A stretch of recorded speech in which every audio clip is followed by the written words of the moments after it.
This should be music to 49ers fans' ears. Brock Purdy looks to be on good track to return and start for the 49ers on Sunday here at Levi's Stadium against Jacksonville. Even working on a customized handshake with Brian Robinson Jr. Speaking of Robinson, there's another one. That is DeMarcus Robinson, who's set to make his 49ers debut on Sunday. He returned to practice today following a 3-game suspension to open this season. There was a little worry about the receiver position earlier when Kyle Shanahan said that Ricky Pearsall would not practice today, but we spoke with Ricky in the locker room and he assured everyone that if there were a game today, he would be playing. It's feeling good. Actually, I don't even know when I hurt my knee. To be completely honest, I felt a little bit of soreness after the game, and it wasn't until later on in the night I was kind of moving around and felt a little soreness. Nothing that I was, really concerned about. Came in the next day and was, talking to the trainers, and I told them the same thing I'm telling you right now is, I'm not really concerned, but I just want to check it out a little bit, and that's kind of what I'm dealing with. It's just a little bit of soreness, and I'm not worried about it. If there was a game today, I'll play. And I can confirm that Ricky Pearsall was moving around very well on the practice field.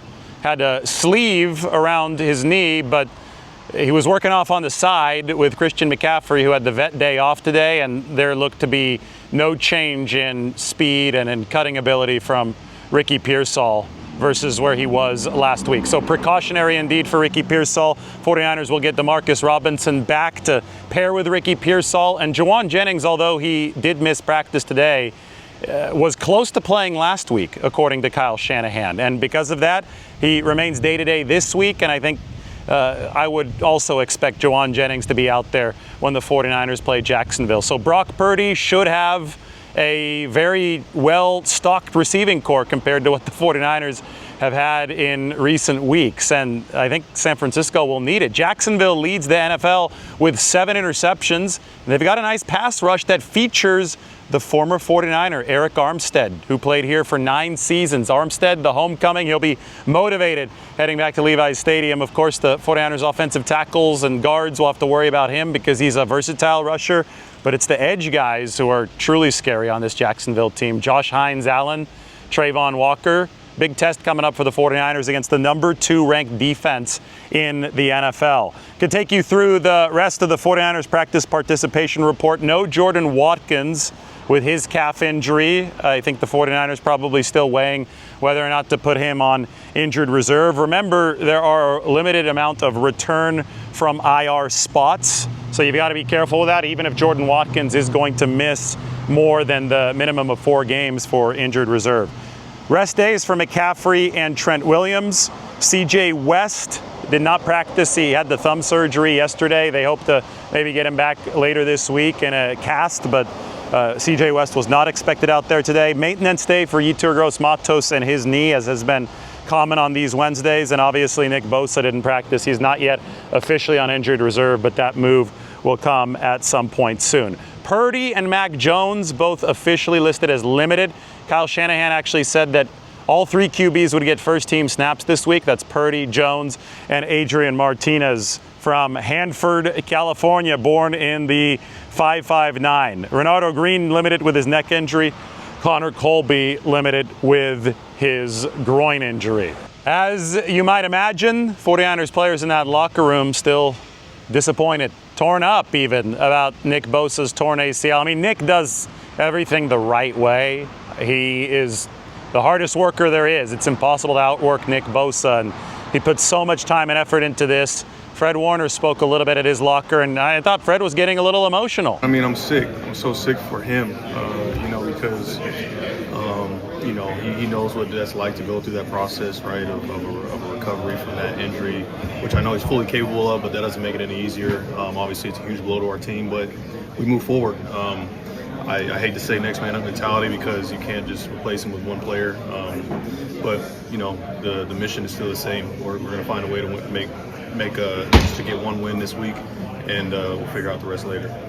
Christian McCaffrey also shared his thoughts on the replacement effort underway for the 49ers with Nick Bosa. I mean, anytime somebody like that goes down, you need so many guys to replace him. So the vibe's been pretty urgent. When you lose somebody like that, it's the whole team needs to step up and give you something to play for. We'll always have them in the front of our minds when we're out there playing. And speaking of the replacement effort, Bryce Huff is going to be counted on to handle a larger snap load, along with Sam Okawanu, who I talked to in the locker room today. Big opportunities for both players.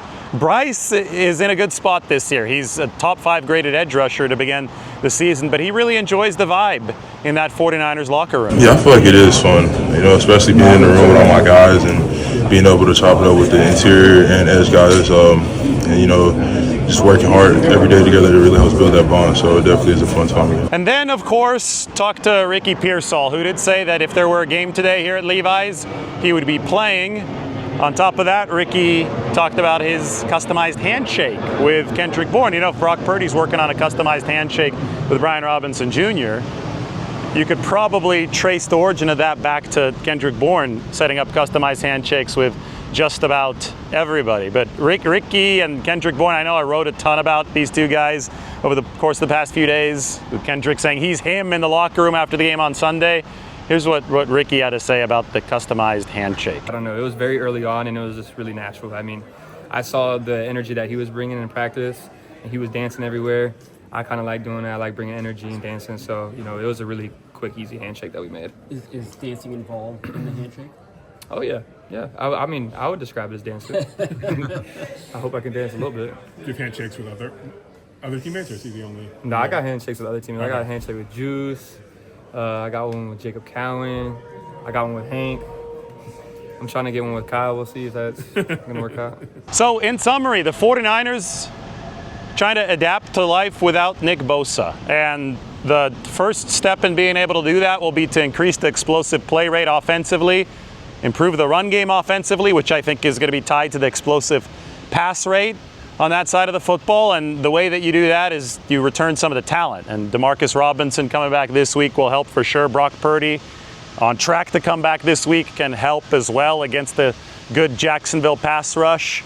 You look at the Jawan Jennings potential return. All these things can help start picking up some of the slack for the 49ers. Defensively, Robert Saleh going to have to be creative as possible. I talked a lot about this with Greg Papa on the radio. I've been in touch with Greg throughout the entire ordeal here over the past couple months, ever since the cancer diagnosis became public. We've obviously been keeping him in our prayers. He is feeling well enough now to be back on the radio, and today was my first ever interview with Greg Papa. And here's one thing I really want you guys to answer. Greg Papa and I are thinking about, on my YouTube channel, what you're watching right now, we're thinking about starting to break down some 49ers tape together now that he is feeling better. I wanted to make sure to give Greg his space, but he came to me with the idea, if you would like to see shows where Greg and I break down some tape, maybe even with some guest appearances from Tim Ryan, we got to hit up Tim, see if he'd be interested. But Greg and I, for sure, you want to see that on the YouTube channel, let me know in the comment section. I mean, leave a lot of comments. Let's get that support out to Greg, because I think that that would really put some wind at his sails. He was already excited to do it. Anyway, here's my interview with Greg Papa and Greg Silver on KMBR, talking about all of these 49ers happenings. Continue to improve it, and we can do that right now as we've made the connection with him on the UMA guest line. David Lombardi, good to talk to you again, David. And I know that it's nice to have one Greg, but really the other Greg is very, very excited to hear from you. So happy week 4. How's it going? Yeah, it's great. Great to have Greg squared back in the equation. I've been staying in touch with the other Greg there. How are you, Greg? I haven't heard from him yet. I am doing well. Doing? Doing well, David. You've Good. been reaching out to me from the very beginning. Hope you and Margot are doing well, and we're doing well. We're cancer-free in between treatments right now, so I'm back to go on the radio show, so able to talk ball for a while. So it's great to have you back, and you've been out there as a love and supporter from the very beginning, brother. So I love you and love Margot. So, but let's get into it. Just your thoughts on how they adjust, and you've written a lot about it.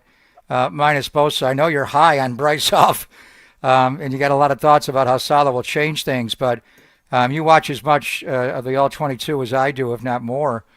Bryce Huff, you talk about wide 9. He's out there at wide 10, 11, 12. I mean, when you see him initially, sometimes it looks like he's covering a slot wide receiver, and there's nobody in the slot. I mean, he gets way, way out there and likes to run the hoop. As far as pure juice off the edge, he's the one that's most Bosa-like. Did you see the snap where he was over the A gap? Yeah, I Think saw of the that as second well. They half. move him around. In the third quarter. Yeah, He's moving Yeah. him around everywhere. So I mean, I've never seen even D Ford didn't line up as wide as what you're talking about. He's way out there. He's been measured to have the quickest get off in the NFL in 2023, back when he was playing with Saleh last, and they were running a wide 9 with the Jets. So when you've got that kind of speed, that's what the wide 9's about, right? You try to give that edge rusher a better angle to showcase that really fast get off speed and run the hoop around the tackle. With Bosa done now, they were using Huff a lot more than they, I think, planned on using him in week 2 after Bosa went down. I thought, played the run decently well. That obviously still is his weakness relative to his pass rushing ability. David, I want to get into, and I'm not sure if the connection. Trade. Hey, David, I think the connection dropped there for a second, so just back up a couple of sentences here, and sorry about that. Yeah, do you hear me? Yeah, we got you. Yeah, so I think that he's lining up all over the formation, but he got a higher snap count this past game. That's obvious, something to expect because Bosa exited that game early. I thought he played the run decently well. Now, I'm not really sure if that's going to be sustainable. They brought him in to be a pass rushing specialist, 30 to 35% of the snaps. Can he be a guy that gives you 50 to 60% of the snaps? Maybe temporarily. Maybe the 49ers make a move. I know Sam Okawanu's snap count went up drastically this past game. He had 42 of those snaps, so he's more, I think, of a 3-down player just as far as his weight and his ability to play the run.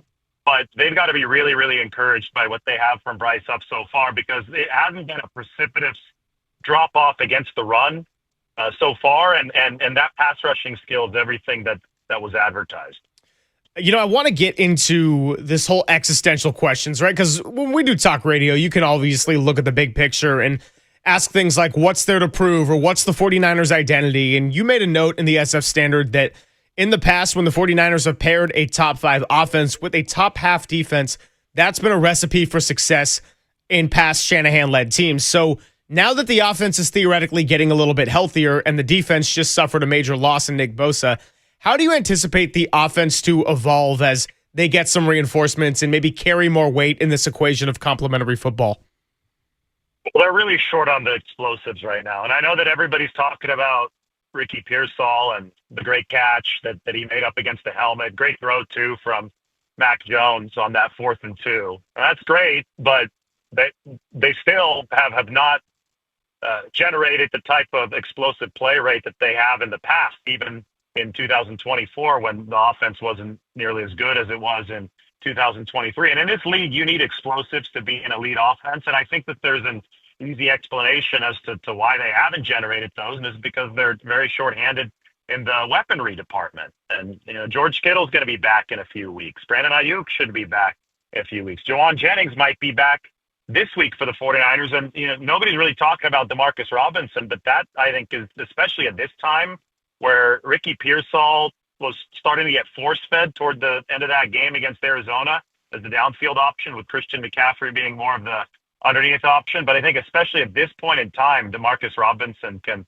help open up some space for the 49ers, draw some defensive attention. And I think that's what's going to turn into more explosiveness for this pass game. And then by extension, you start loosening up some of the 5-man fronts and you start just getting into better position to run when you are truly prolific passing wise. I think it's smart to play the 49ers the way that opposing defenses have been playing them. Coordinators have been, generally speaking, just making either Brock Purdy in week 1 or Mac Jones in weeks 2 and 3 use their arm to win. And that's why we've seen all these passing attempts from Mac Jones. But at a certain point, if the 49ers continue seeing passing success and start generating more explosives in the pass game, we should start to see the rushing efficiency increase.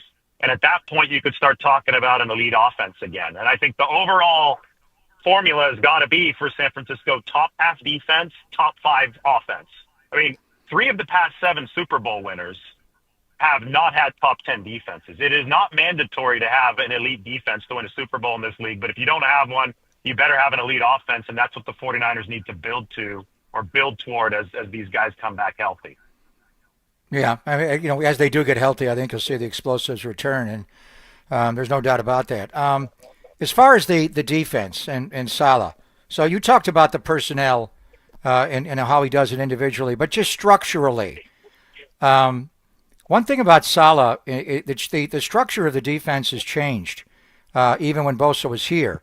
It's not so much cover 3. You're seeing more varied coverages in the back end, a lot of 2 safety high.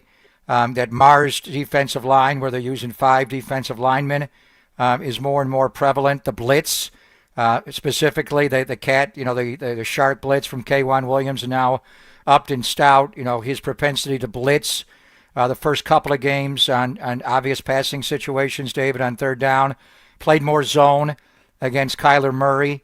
So just give me the breakdown. When you thought Saleh, when he was here first time, covered 3, and then he got away from that a little bit. He blitzed more when he lost Nick Bosa. So what you've seen from Saleh, say 9 quarters into the year when he had Bosa, how he adjusted without Bosa based on what he did in 2020. Well, I rewind all the way back to 2019 as the first major year of the evolution. They started running a lot more cover 4, some quarters in 2019. I thought that was a big part of that defense's progression. They obviously were a really, really good unit in 2019. But you're right, in 2020, the blitz rate went up minus Bosa. And we all remember K'Wan Williams and that shark blitz that you talked about. I think that Saleh 2.0 now with the 49ers, he's blitzing even more on 3rd and 4th downs. I mean, especially that Seattle game, I think it was like 6 blitzes in 9 3rd or 4th downs or something like that. It was a very, very high rate. We saw the dual linebacker blitz come in a few times there with D. Winters and Fred Warner. I mean, they had a Warner blitz dialed up on Sunday that I just thought was a really smart blitz. And I was talking to a couple of the guys in the locker room about it after, and they were saying that Saleh very specifically targeted Kyler Murray's lack of height on the blitz. And Fred Warner is 6'4". And Saleh charts all of this. He's got his staff that is looking in depth at spray charts, exactly where Kyler's going to throw, where that first read is going to be. And it was on the penultimate 3rd down. And you saw Fred Warner completely choke off the expected passing lane with his blitz. Kyler was looking right with his first read. It was a 6-man blitz. And you had Warner, even though he wasn't designed to reach Kyler Murray, because Kyler's really quick and Warner was on the back end of the blitzers, with his 6'4" height and his wingspan, he put his arms up and he batted that ball down. Because they knew that the blitzing action would coax the first read throw from Kyler, and then they figured that if they had Warner blitzing from a specific angle, they'd be able to get a pass breakup, and that's exactly what happened. So I think that's what Saleh 2.0 is all about. It is all about the nuances, the refined angles of these blitzes. Yes, the blitz rate has gone up. We get that. They don't have the 2019 defensive line anymore, and it might have to go up again now without Nick Bosa. But some of the small stuff, the intricacies that they're doing on the back end, I think that's what's most exciting. And then you could go into the personnel packages beyond that. Jair Brown is the big nickel now. So they got small nickel and Upton Stout, big nickel and Jair Brown, base with Luke Gifford. Base didn't even play against New Orleans. Gifford was only on special teams. But Jair's package has grown to over 20 snaps. And I think it was by necessity. Arizona runs a lot of 13 personnel, 3 tight ends. I think that they wanted to counteract some of the receiving tight end game with the third safety or the big nickel package out there. But now on a week-to-week basis, I think that we can see the 49ers show a lot of adaptability personnel-wise that they didn't have before with Robert Saleh. David Lombardi, the voice you hear of the SF Standard, and you did your grades from this last week, and a couple of areas of struggles I think worth noting in week 3 and arguably weeks 1 and 2 at times too were special teams and the offensive line. Now, special teams, they solved the kicking issue with Eddie Pinheiro coming in and obviously hitting that game winner, but things in terms of coverages, when to field punts, etc., still been a little bit sloppy. As far as the offensive line, what can the Niners do against a really good Jaguars defense to overcome some of these early offensive line struggles? Because they have not just one, but they got 2 injured quarterbacks right now. And Mac Jones already was less mobile than Brock Purdy. Then he was hobbled with the knee, and Brock Purdy, if he comes back, you'd have to think not close to 100% of his full mobility that we were able to see in the first part of week one. Well, we'll see on Purdy's mobility. I would actually think that if he's not close to 100%, then he won't play. But I think that he's trending toward being really ready to go. And if that's the case, then he will play. I think the 49ers have actually earned the luxury of not having to force Brock Purdy out there if he's not close to 100%. So we'll see there. But the point for the offensive line is taken. I think that against Arizona, the big struggles were on the interior, especially with the two guard positions. And it made sense. Connor Colby was coming off a groin injury on Thursday, making his first career start on Sunday. And the Cardinals decided to test it. I mean, they moved Josh Sweat, the edge rusher, over left guard there in the one of those early sequences, and he beat Colby clean on his way to Mac Jones. So, and I think Dominic Pooney is still working his way back into the form that we saw early last year. Remember, he got hurt week 2 of the preseason.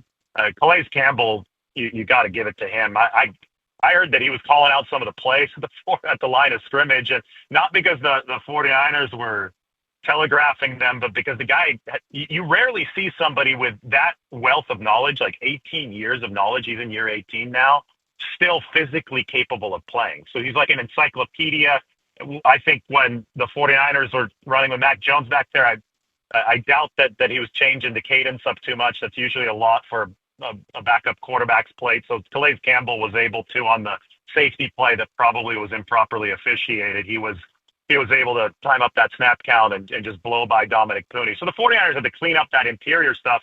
What's interesting about this matchup against Jacksonville is that I think that their strongest pass rushing from the edge with Josh Hines-Allen and Trayvon Walker.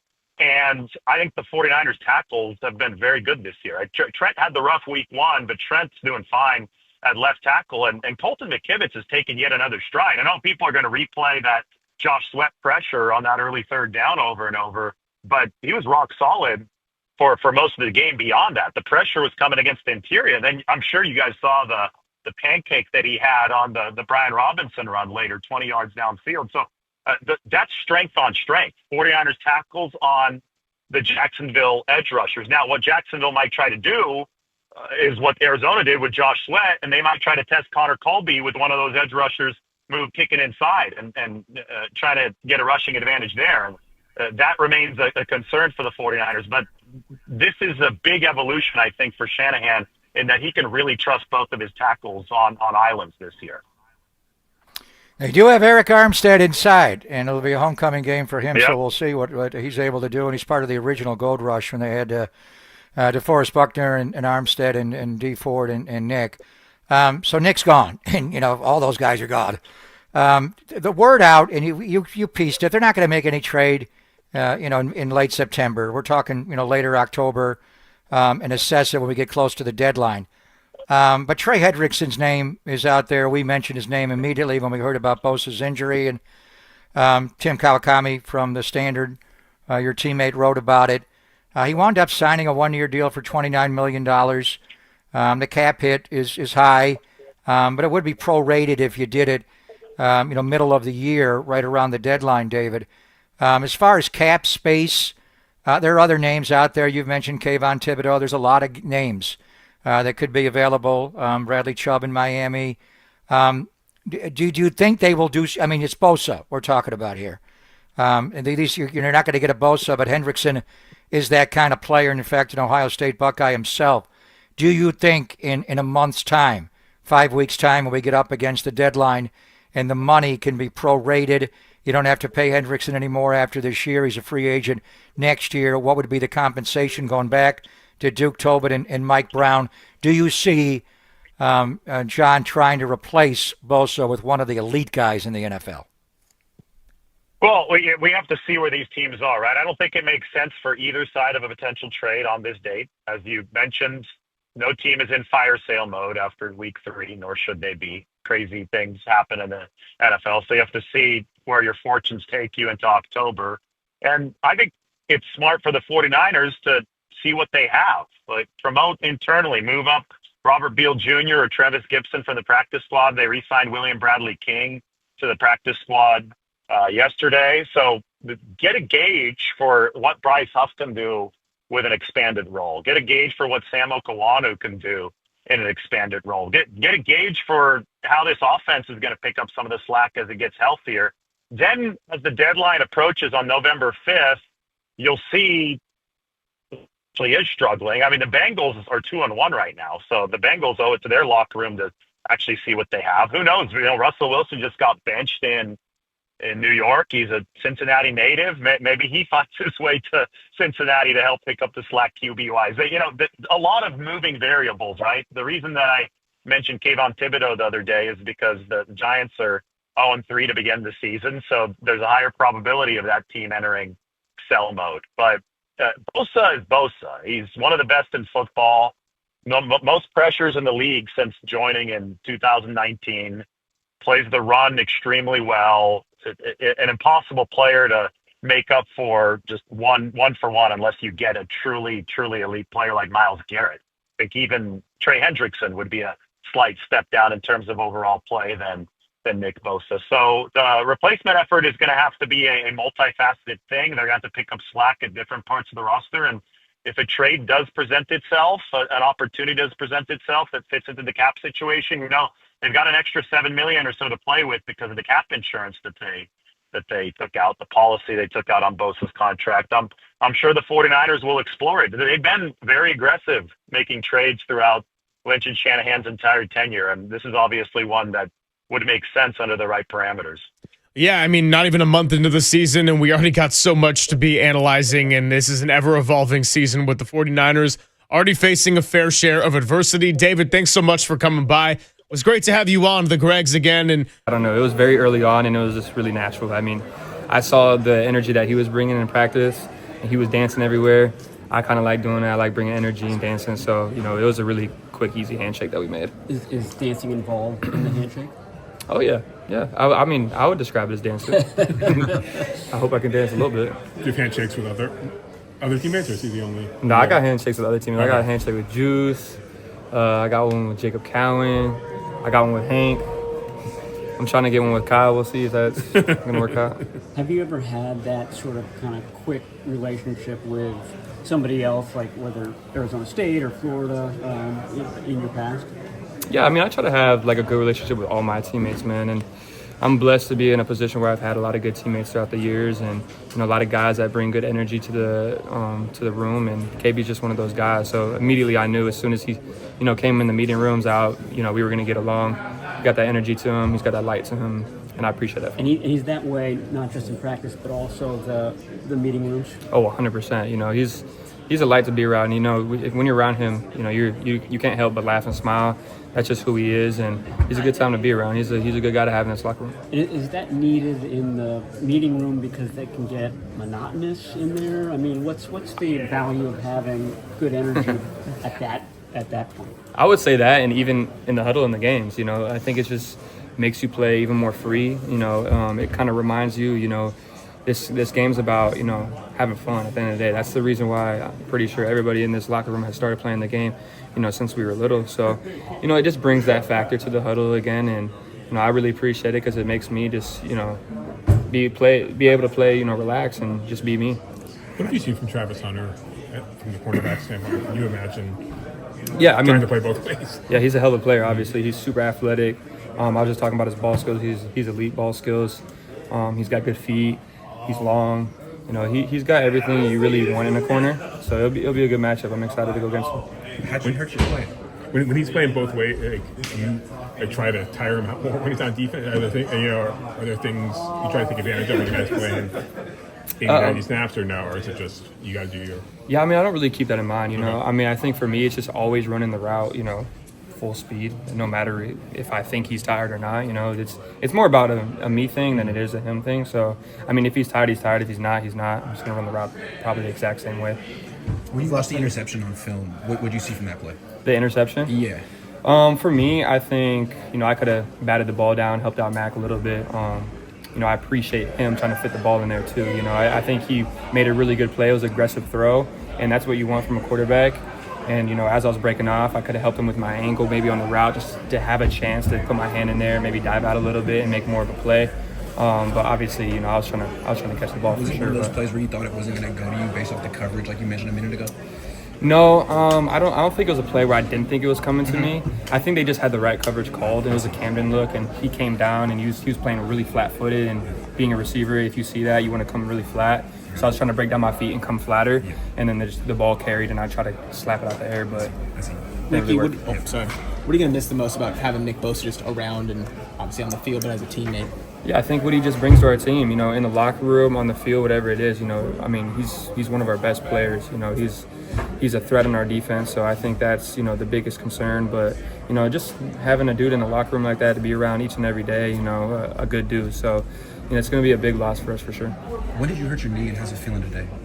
It's feeling good. Actually, I don't even know when I hurt my knee. To be completely honest, I felt a little bit of soreness after the game, and it wasn't until later on in the night I was kind of moving around and felt a little soreness. Nothing that I was, you know, really concerned about. Came in the next day and was, you know, talking to the trainers, and I told them the same thing I'm telling you right now is, you know, I'm not really concerned, but I just want to check it out a little bit, and you know, that's kind of what I'm dealing with. It's just a little bit of soreness, and I'm not worried about it. If there was a game today, I'll play.